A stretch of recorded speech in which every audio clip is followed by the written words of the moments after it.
Hi everybody, welcome back to the second part here just to show you me constructing this Scale Scenes N-Gauge garage kit. You can see here now that a lot of the parts have been put together. I'm just left off a couple just to show you here on camera just how I do it, but just to sort of give you a couple of close-ups, the cover layers have now been put around the double thickness card layer, and then as I mentioned in the last video, you sort of wrap them round on the edges, which prevents you having the exposed card colour.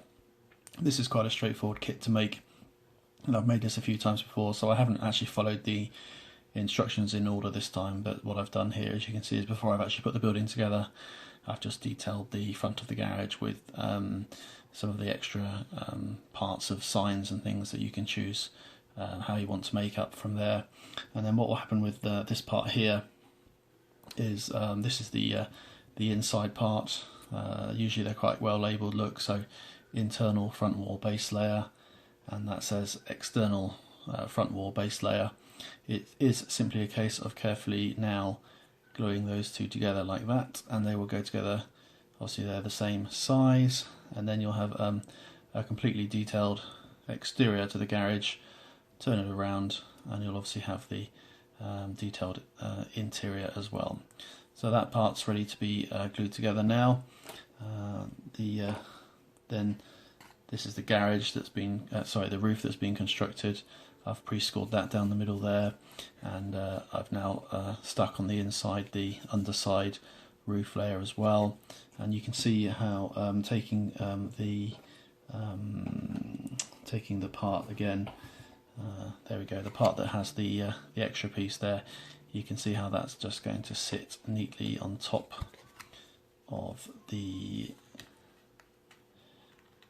lip section there, so that will be the inside as you're looking up inside of it there, and then you've sort of hidden all of your exposed edges on this kit there.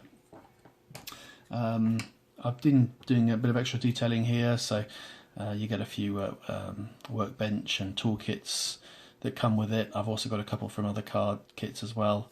I chose to put a sort of an advert on the wall there. I just need to still fix, there we go, on the corresponding wall on the other side. I just need to fix that inner part again where the roof's going to be resting on there. And also just showing you here on this sort of other internal wall, I sort of put kind of a couple of extra details on there. I put a fire extinguisher and a first aid kit on top of a shelf there that I made just out of scraps of card, sort of a notice board as well there, and the rest of it's just the printed on detail.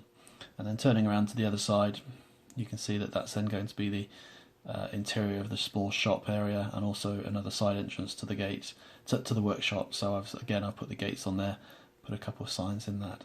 So this piece is now four pieces of card thickness, because that's been glued back to back. So that gives you a really nice strong piece of card working in N-Gauge without it becoming unmanageably thick, which is sometimes a problem. There's the side walls to the kiosk.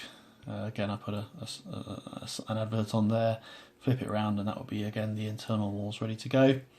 And on the kiosk itself, you simply put the paper layer on top of a piece of transparency OHP type paper, which is obviously there on the other side, and then once that's glued, you just cut all the way around it, and then your windows have got the windows and doors have got your glazing on them, so that's all ready to go as well.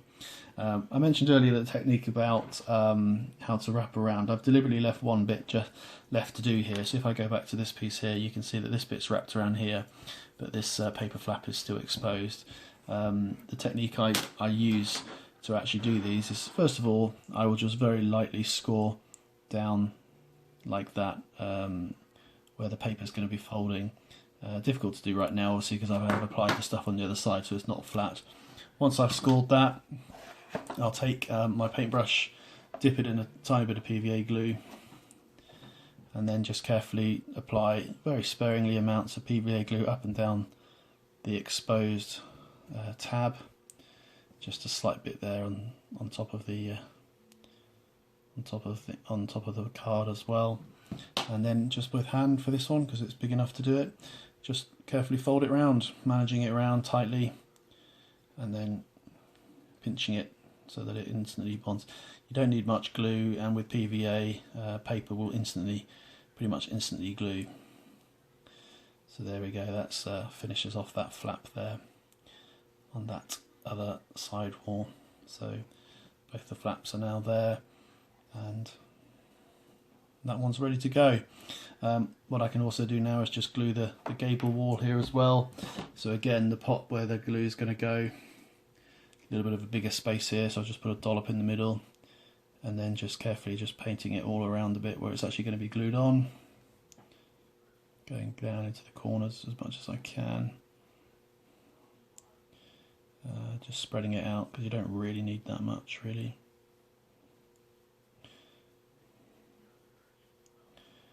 There we go. And then very quickly before that dries, put that back down there. Here's the internal part, just lining up as best I can. That's pretty much perfect.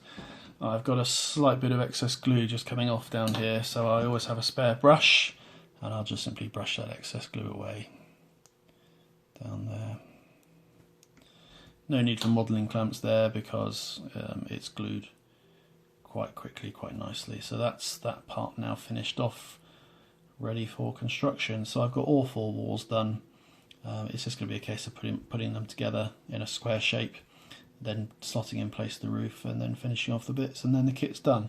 This N-Gage garage kit, it really is one of the more straightforward ones. The only thing, of course, it is quite small, so it makes it fiddly. But it's a lovely kit to make, and I've made that a few times now. And it comes with lots of extra bits of signs and things that you can use to customise it. And it's a lovely diorama to have a little car garage, isn't it? That's quite a popular thing on any model railway. So there's another update for you. Next time I'll show actually the actual building constructed, and I'll just show off the finishing techniques ready to make it finish off. Thanks for watching. See you next time.